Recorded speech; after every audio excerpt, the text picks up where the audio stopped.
No, walang bunga. May nakuha ako kanina. Ay, sarap. Ang hinog na. Hinog na, bayabas. Ay, bakit ito nakaharap dito sa... Saan? Hinog na? Oo, sarap po. Oo, Gusto mo, tungalay na. Ngalay na. Sarap, sarap. Ako, may hanpik.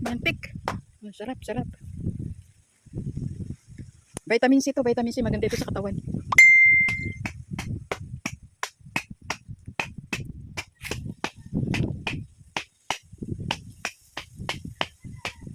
Wala na ba? Baka marami pa doon sa taas. Ano may puno ng bayabas? Sarap dito, ang hangin. Sarap, mahangin. Sariwang hangin. Mahanap tayo ng hinog na bayabas.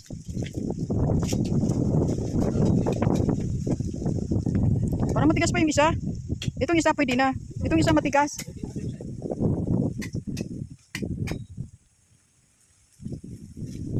Ito yung aking tinanim na avocado.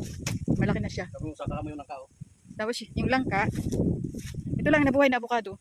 Ang tagal pang lumaki. Ito yung langka ko. Oh, ito pa, ito langka. Ayan naman yung isa. Yan o. Ang dami ng bunga. Ayun, nasa taas. Ang bunga. Iba maliit pa. Nagkuha na kami. Ayan o. Gugulayin. Ito naman yung aking. Akala ko ito yung kalamansi. Ito yung yata limon. Limon ito. May mga tinik o.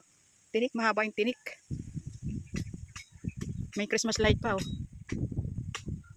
Yung aming hindi pa, wala pang bunga. Ito pagka nagtagpunga, hitik ito sa hitik sa laman. Ang daming bunga. Ngayon wala pa.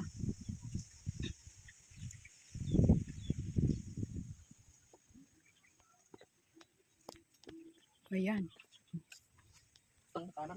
Hindi ka muna nagbihis ang damit mo. Wala kang dala?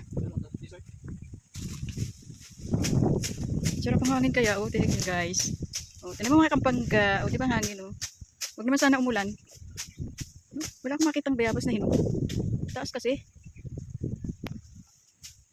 Isa na nakain ko. Malutong na matamis. Nasaan ang ina? Yung kakatayin natin mamaya, oh. Kakatayin natin, oh. Sabi sa'yo naman ako, ito mang yung tawa-tawa na. Ano yung tawa-tawa? Saan? Dami. Ah, ayan pala ang tawa-tawa. Tinanim ng ina? Tumubo lang. Ah, tumubo lang. Eh, di pareho lang naman yun nandun, ah. Hindi. Ha? Hindi. Paano handa mo? Paano sila naging magkaiba? Halika. Ayun, ito yung gamot sa dinggi. Tinuturo mo eh. Ito yung gamot sa dinggi. Yan, yung tawa-tawa. Oh, paano naging magkatulad yan? Ha? Patingin? Oh, layo eh. Ay, oo nga, no. Sabi ko, ito yung tawa-tawa. Ito yung tawa-tawa, sabi ko. Hindi pala, magkaiba pa. Ito pala ang tawa-tawa. Ito. Gamot yan sa dinggi. Yung saging, wala pang bunga, oh. Yung papaya, may nakuha kami. Ay, yung isa, nangat-ngat na ng ibon. Dati, ang daming, dyan, talong. Siya, papay na.